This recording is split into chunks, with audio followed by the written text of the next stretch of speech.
Oh boy, Adam Wainwright was not his night tonight at Busch Stadium as the Rockies beat the Cardinals 9-4.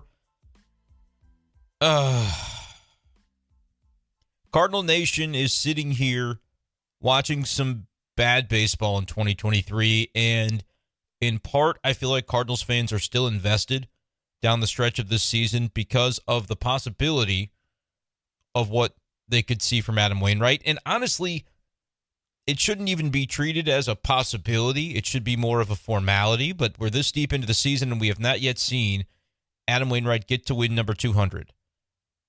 Adam Wainwright still sounds like a guy that's confident it's going to happen. But I think it's only natural to begin to wonder if we're actually going to see it here in 2023, which is Waino's final season in Major League Baseball. Tonight on Be Safe Daily, we'll talk about the outing that Wainwright had on Friday night. Another bad one, another rough one, gave up 7 earned runs, only got through 4 innings. Cardinals lost. It was a game they were out of early again that Wainwright starts.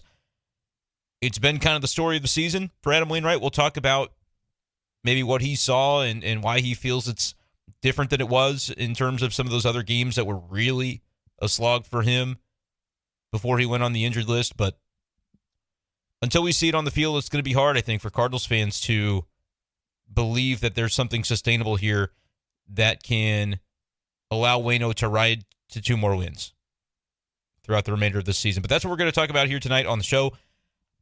Wish we were meeting under better circumstances. I do. I came into today's game thinking maybe this was one that Wainwright could get because the Rockies aren't a very good team, but their lineup showed up and they battered him. So we'll talk about the way it went down for Adam Wainwright tonight. A little bit of an abbreviated episode, I think, of Be Safe Daily coming your way for the weekend edition. I figured I still wanted to come on here and talk about something, but maybe not quite the marathon episodes we normally have. But if you want to make sure you stay up to date on all things St. Louis Cardinals, Be Safe Daily is a great way to do that. My name is Brenden Schaeffer. Cover the Cardinals for KMOV as a writer for their website, and do this daily Cardinals podcast, Be Safe Daily. So if you're brand new to the show, welcome in. Go ahead and subscribe to the YouTube channel by clicking that subscribe button. Give a like to this video and drop your comment below. What's your confidence level as a Cardinal fan that Adam Wainwright can get to career win number 200 before the end of this season? Subscribe to Be Safe Daily on Spotify and Apple Podcasts as well if you would like some other alternative listening avenues to take in the show. Let's get into it, though, when it comes to Adam Wainwright tonight. Again, the final 9-4, the Cardinals lose this one. We can talk about the Nolans as well, a little bit about their offensive performance, but by and large, the Cardinals didn't get enough done. I know Cardinals fans probably still pounding the table, hey, why is this team only able to score on solo home runs? I don't know. But it kind of has been the way of the world for the Cardinals this season. But I just don't think when you have your starting pitcher give up 7 runs in 4 innings, it was necessarily realistic to see Adam Wainwright a winner tonight. Right? And by the way, I got it wrong. I said he pitched 4 innings. He only pitched 3 innings. Only actually recorded 9 outs in this game. Just a really rough night for Adam Wainwright. Not necessarily the way he described it, though. We'll go ahead and listen to Waino, courtesy of Bally Sports Midwest, and how he felt things were going tonight, and we'll kind of evaluate and reflect upon where he's at this point. The 41-year-old Adam Wainwright still going through those struggles. I had decent stuff. I had 5 strikeouts, 3 innings. Just been plagued by not getting the job done with 2 outs all year. It's just killing me. I've got to be better with two outs, and I don't know what to do other than I think I'm trying too hard with 2 outs to make a pitch, and it's cost me a couple times maybe instead of just making a pitch. I'm trying too hard to do it, but stuff-wise okay, felt good. Just got in some bad counts early. 2 walks to Profar. First couple innings cost us 2 runs. There's things I could have definitely done better. I also had 5 soft hits below 75 miles an hour or something that got in there. So, didn't put myself in the best situations, and then had some bad luck out there too. But I've got to be better with 2 outs for the most part. And the Rockies indeed doing damage against Waino tonight with 2 outs. All 7 of the runs given up by Adam Wainwright came with 2 outs, 3 in the first, 3 in the second, and then another run in the third. Wainwright got 2 outs before any of those runs came across to score, and then not able to bear down. You heard from Adam Wainwright there, courtesy of Bally Sports Midwest, talking about the soft contact, and you go into the StatCast, and it's true. Handful of hits coming below the 75 miles per hour threshold in terms of exit velocity. I'm to the point, though, with Adam Wainwright where I don't really care. Like, I don't think that means anything anymore, because when Adam Wainwright gets the ball over the plate and these batters can kind of see it almost on a tee when it's not moving, and obviously the velocity is not particularly high, it feels like they're just sitting back and taking free and easy swings, and they can almost place the ball where they want it. It sounds like an oversimplification maybe, but I just don't think at this point you can look at the soft contact and say, oh, that's not Wainwright's fault. You know, that the soft contact is I mean, these balls are being hit, just lofted over infielders, squirted through some holes on the ground. It's very clear that the batters are coming up there with an approach against Adam Wainwright, and I don't think this is the first time we saw that. But when you give up 9 hits, you know, that at a certain point, that is there's not a lot of luck involved in that. Bad luck or good luck. It's just kind of what you did, I think, on that given night. And I'm as much as in Adam Wainwright's corner as anybody, but I'm to the point really where I don't think the exit velocity on the hits is going to be something that you really can afford to look at. Did you give up 9 hits? Did you give up 7 runs? You did. You know, that's kind of what it's been for Adam Wainwright recently. And I know there are times where he feels different. Like he feels different about tonight's outing. You heard him talk about the stuff being all right. But I think you have to kind of diagnose, okay, what is it that is causing consistently Wainwright to get damaged by soft hits, by soft contact? This isn't like it's the first time that that's happened. And that was a question that Derek Gould kind of asked here later on in the post-game interview. We'll play this again, courtesy of Bally Sports Midwest, with the question and Wainwright's answer. That single, like one of those soft hits that you're talking about, is a 2-run save. That's on the sinker, I think. Is that sometimes those soft hits come when the pitch is elevated? Yeah, I mean, always. I didn't make the exact pitch I wanted to. I was trying to go down the way there and crept up and in on him, I think, even. But you know, yeah, those usually when the ball's elevated, when bloops happen. Usually, not always, but usually, and certainly, you know, can avoid some of those this year by keeping the ball down better. Nowadays in Major League Baseball, guys are maybe looking for that pitch low in the strike zone to launch angle and to send it out of the ballpark, those sorts of swings. But when you talk about elevating pitches and there's not a lot of velocity on those pitches and they're catching a lot of the plate, the smart offenses are not going to be swinging for the fences. They're going to be doing exactly what the Rockies did tonight, peppering the outfield grass with as many singles as they can to knock a guy out of the game. And to their credit, you know, they're not a very good team, but they had the game plan, I think, in place tonight. And Wainwright at this point in his career has got to be pinpoint when it comes to the execution, because the stuff is just not where it once was. He did mention the 5 strikeouts that he had, and that's good. And I think that's a couple of games in a row now where we have seen him be able to miss some bats since coming off the IL, and maybe that's one of the things that does give you some encouragement if you're holding out hope for Wainwright to get to 200. And again, I think even Wainwright, he's feeling encouraged by how he feels. Talking about how the body feels good is something that he mentioned tonight. He's encouraged by that, but the results can certainly not be encouraging. When he's encouraged by how he feels physically, though, I think he's still maybe, hopefully, of the mindset that, 200 is going to be a given.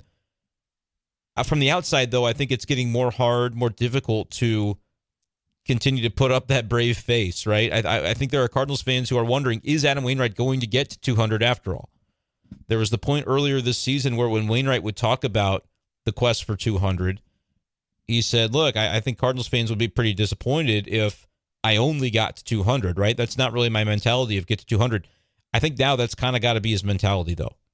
And how much does the pressure of, oh my gosh, if I don't get there, how is that going to look for the finale of my otherwise really strong Major League career? I wonder at what point that sort of starts to creep into Waino's mind, because that is a human thought to have. That is a very human question to have when you come into this season and you had expectations to push for 210 wins, to try and get to second all-time on the Cardinals franchise win list, and now you're in this spot where it's yes, you only need 2 more, but I feel like it's legitimately a monkey on his back at this point. How could it not be with how long it's been since he's been able to get 198? I said on the radio on the big show on Friday that I think once 199 comes, the very next start is going to be when Adam Wainwright gets to 200, because I think at this point it really is just kind of like that bugaboo where you get the monkey off your back and things can kind of start to roll in your direction. And Adam Wainwright is a relentlessly positive person. So as long as his body is feeling good, which he said tonight that it was, I think he's going to continue to be of that mindset that it's coming and it's going to get figured out. But I can understand Cardinals fans if you have some skepticism. I have said I'm going down with the ship when it comes to Adam Wainwright. I'm not going to make the same, I won't say mistake, because obviously if he doesn't end up getting to 200 and it's just this version of himself the rest of the way, it wouldn't have been a mistake to count him out. But I'm not going to do it because I can remember kind of mentally writing him off at some point in 2018 or so. And for him to rebound the way that he did, end of 2019, having a healthy season, but then coming out 2020, and he was the workhorse for a Cardinals pitching staff in a season where they had just about everything go wrong that could go wrong. Wainwright was a constant for them. And you look at his numbers in 2021 and 2022, he was that dude. Go back and check the numbers. You can take a sample size of 2020 through 2022, those 3 MLB seasons, and he was one of the top 30 pitchers, starting pitchers in MLB over that span.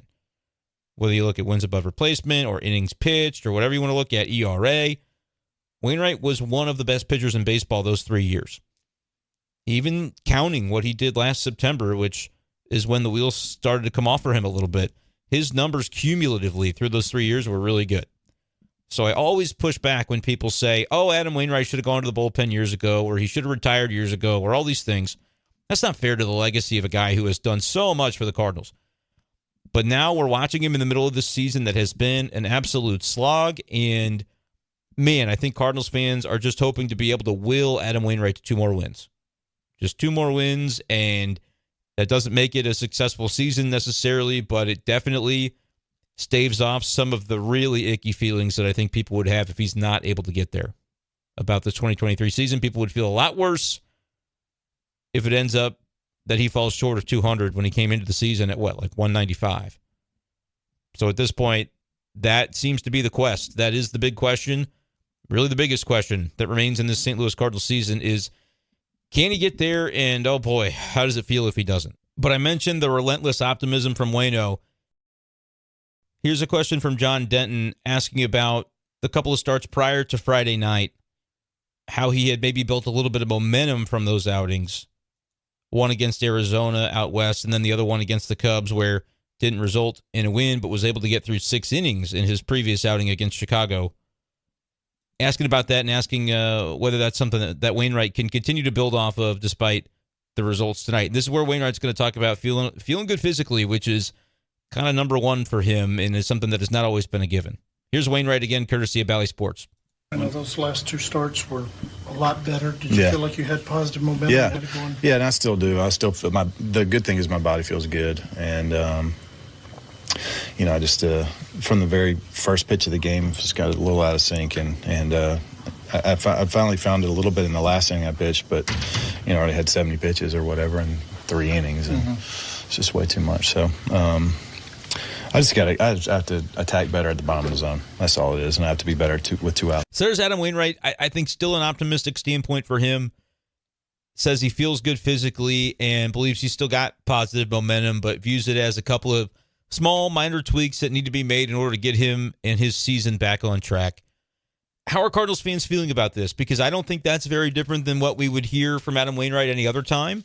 So that tells me that even despite the way this season has gone for him, he's still finding the positives in a lot of this and still feels like not only is 200 well within reach, but that he's got the ability to go on a run, contribute to the Cardinals, the type of things that he always says. But are you believing Adam Wainwright at this point, or are you more of the mindset that this is just kind of what we're going to see the rest of the year from him? The ERA is 7.81. It's a jarring number to look at when you think about what Adam Wainwright has been over the course of his career. It has not looked like this very often. and 7.81 for a full season ERA. I know he spent a lot of time on the injured list, but those are the numbers, and it feels like one start after the next, it's sort of the same story over and over again in terms of the results. You might say that one night Adam Wainwright felt better, and physically it was this, and he's not dealing with the shoulder pain anymore, or whatever the case might be, but at the end of the day, you're still looking at a stat line tonight that is 3 innings, 9 hits, 7 earned runs, and I think it's getting harder for Cardinals fans to keep that faith that maybe a lot of them have been maintaining. I still am going to go out there and say Waino's getting to 200 because, again, all it's going to have to take is one of those starts going his direction, and there have recently been starts that could have gone his way. 5 innings, 2 runs allowed out in Arizona. Bullpen blew that win for him. 6 innings, 4 runs in St. Louis. That's a game where the Cardinals didn't get enough run support there for Wainwright, but certainly you could see a world in which the offense would come together and have enough. If he were to throw 6 and 4 the rest of the season, every start, I think they would win enough of those outings and get those runs early enough that Wainwright would end up getting to 200. But right now, it's just been very difficult to find that combination. It kind of feels like the way the team felt early on in the season when the bullpen was blowing games, and the next night they wouldn't score any runs or they wouldn't get starting pitching, and then they'd finally come up with a lead late, and you're thinking, how is this one going to go against them? How are they going to blow this one? Because they would get so tickled, like oh my gosh, they're almost at a win. They might actually get a win tonight.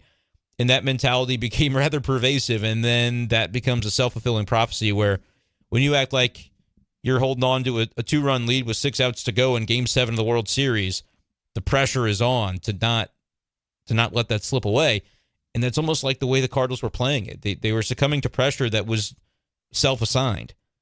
And I feel like that's where it is right now for Adam Wainwright's starts, where he's either going to have a start like tonight where you're out of it from the word go, and there's just no coming back from that, or he's going to have those games where he does pitch well enough to keep the team in a game, does pitch well enough maybe to leave with a lead, but then the bullpen's going to find a way to give it up, or the offense doesn't add on, or whatever the case ends up being.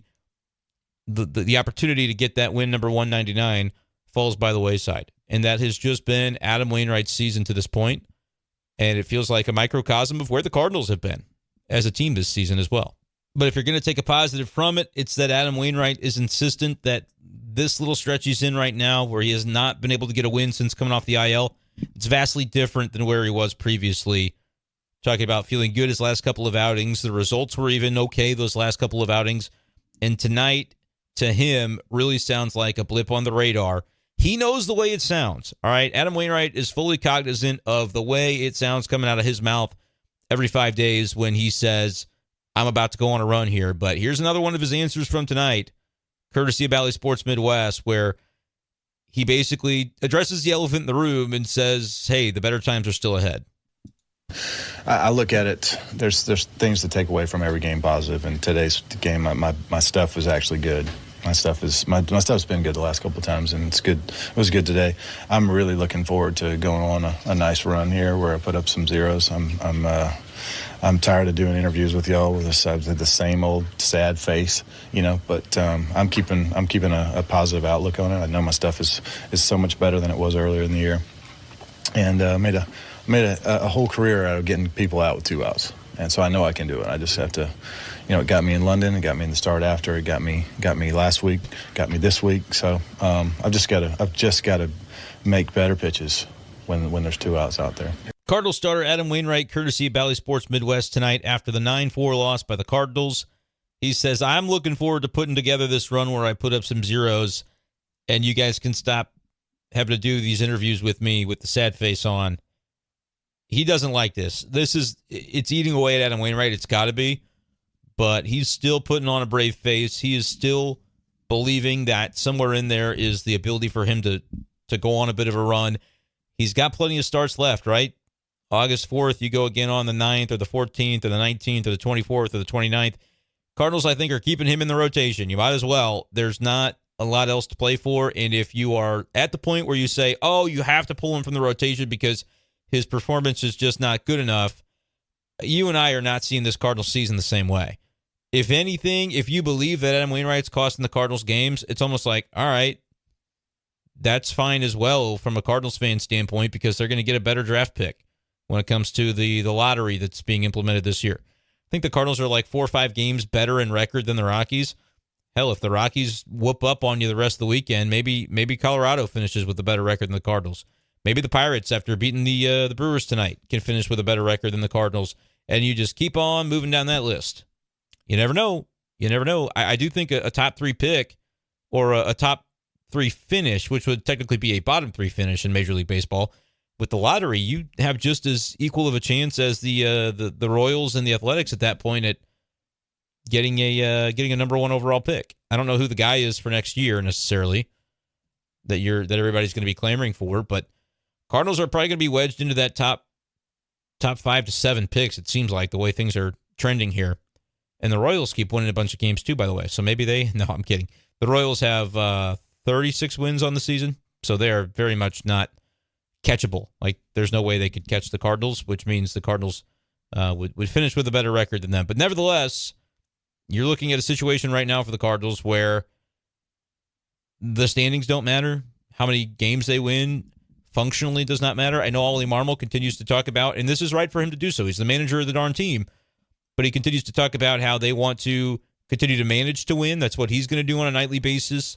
The players need to play to win, because the guys that remain, the guys that are still going to be here next year, need to be trying to get that taste in their mouth of winning ball games, so that next year, when it comes time to have the games matter again, because they've lost the luxury of the games mattering this season for the first time in, 16 years. Since 2007, they didn't make the playoffs and had a losing season. They had seasons since then that were, non-playoff seasons. But rarely have the Cardinals been out of the race and playing any meaningless games in September. That is going to be the case this year. They're going to play several weeks of meaningless games based on where they are in the standings. But Ollie Marmol still wants those games to count, because he still wants these players to be chasing that feeling of what it is to win and learning to win, which I totally understand. But bottom line, there are other things at play here that I think matter more than an individual win or loss. And getting Adam Wainwright out there every 5th day so he can have a shot at 200, I still think is the thing for this Cardinals season. Some Cardinals fans, I've been seeing the speculation like, well, what if they put him in the bullpen, which would allow them to strategically give him chances to win? Like, if it's a 4-4 game in the 8th, throw him out there in the 8th inning, and then if he gets a scoreless inning, maybe the Cardinals can get that run and earn him a cheapie. I don't know. I think that's a guessing game that is not necessarily, because you don't know how many of those tie games late you're going to get. I think your best bet, if really your priority is getting him that win number 200, it's to have him out there every 5th day starting. And it's going to get to a point where he's got to give you innings. That's the one thing that it does kind of put a bullpen in a bad spot if you can't get innings out of everybody in your rotation. I'm not talking like a ton, but like get you 5 innings, get you into the 5th anyway. Waino to only record 9 outs tonight was not what he was looking for. But when I bring up Andrew Suarez, credit to him for going 4 2/3 innings. Gave up 1 run, couple of walks, 3 hits, and just 1 K. But 4 2/3 of 1-run ball was clutch by Suarez out of the bullpen.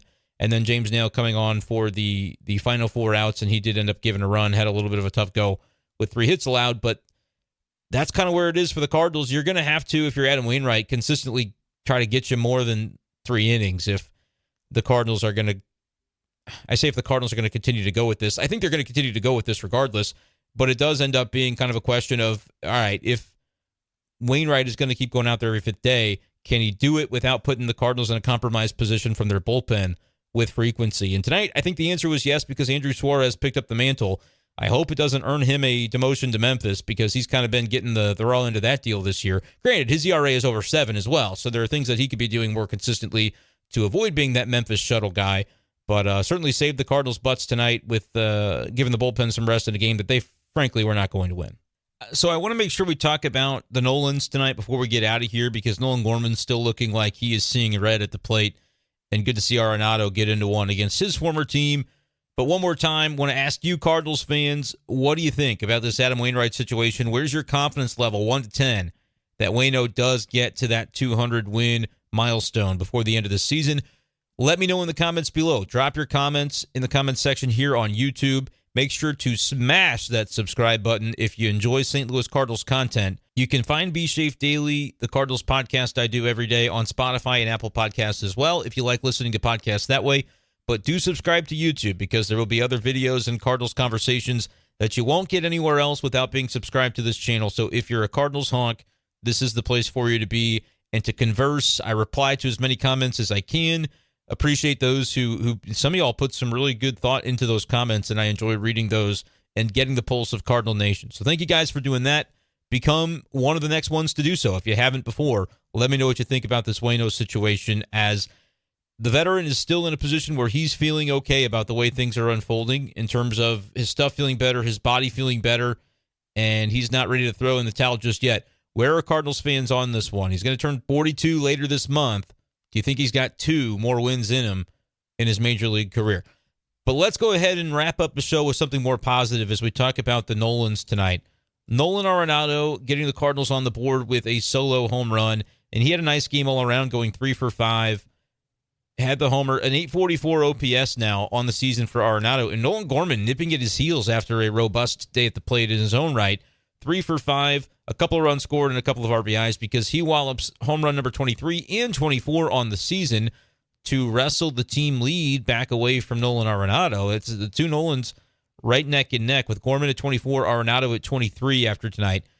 Gorman's power is a sight to behold, man. An 843 OPS, just 1 point behind Arenado at this point.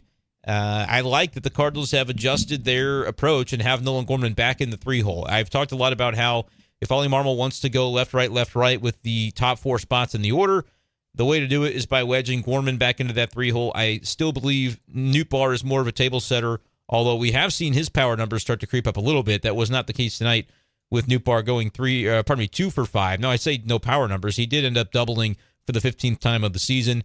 So he's a solid table setter. Cardinals weren't able to drive him in tonight as a reward for setting the table at all, but he was able to get the batting average up a notch or two, now at 277 for the season for Nootbaar.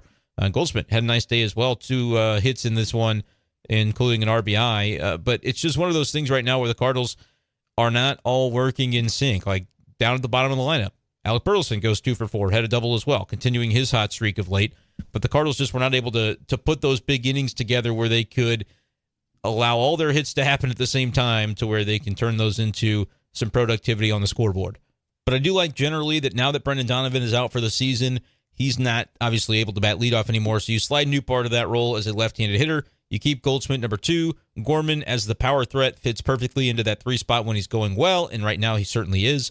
Arenado can bat cleanup, and then you can kind of go off the sheet in whatever way you deem appropriate from there. The bottom of Cardinals lineups recently, not as robust as it had been because you're mixing some guys in. Marmol is giving guys off days more dutifully based on where they are in the standings, and you don't want anybody to get overworked when you're not really working toward anything. But I do think there's a world in which next year, if you keep most of this crew together, you figure out a way to, maybe it's Nootbaar that slides to the 5-hole, maybe it's Donovan, one of the two, and then Gorman batting third. I think going left, right, with then obviously like a righty, whether it's Contreras or Jordan Walker batting 6th, you could really have a robust 1 through 6, 1 through 7 even in this lineup. And then you consider what it might look like for a guy like Tyler O'Neill if he's still in the mix and he's down lower in that lineup. He went 1 for 4 today with the OPS sitting now at 721. He did make a nice leaping catch in left field. I just think there is the bare bones of a really quality offense for this Cardinals team, and it's going to still be the pitching that they're going to have to find a way to address. Adam Wainwright's not going to be in this rotation next year, so his 7.81 ERA will be replaced. How will it be replaced? Will it be replaced by somebody who's got an ERA like 7 in Matthew Liberatore, or will it be a Matthew Liberatore that's a different version of the one that we have seen so far, or will it be somebody that they trade for or go out and acquire in free agency? Maybe that makes a positive difference for this team. Adam Wainwright, though, still believing that he's going to be able to make that positive difference the rest of the way. And Cardinals fans, I know even if you are kind of lacking faith, if you're losing hope that Waino is going to be able to do it, I still would like to believe that Cardinals fans out there are in his corner and are rooting him on to try and find a way against whatever odds you may have kind of set up against him in your minds. I get it. Wainwright struggled at this point, but I think Cardinals fans, maybe I'm a homer for this take, but I think Cardinals fans kind of owe it to Adam Wainwright to say, hey, I'm going to ride the rail with you to the end of the way, and hopefully get rewarded for that. I know it's kind of a scary thought to say, oh man, if I invest myself emotionally and I get let down, that'll be something that shouldn't have been possible in August and September of this Cardinals season, because I accepted long ago as a Cardinals fan maybe that the season was over. If that's where you are, then I get it, but reinvest in this Wainwright thing, and maybe that'll be something that's worthwhile the rest of the way. And if not, it'll kind of be like Mizzou sports, the one fandom that I still have. They'll break your heart every which way. So maybe the Cardinals are kind of following in those footsteps this year, and everything is bleak. I don't know. I'm just here in front of a microphone. What do I know? But that is going to do it for this edition of the show. Sorry it couldn't be a more upbeat episode tonight, guys, but that's kind of where it is right now for the Cardinals, and unfortunately for Adam Wainwright too. But make sure you let those comments be known. Drop them in the section below, how you're feeling about everything when it comes to this team. And don't be shy about giving me your questions either, because there are going to be a lot of Cardinals topics to get to the rest of the way.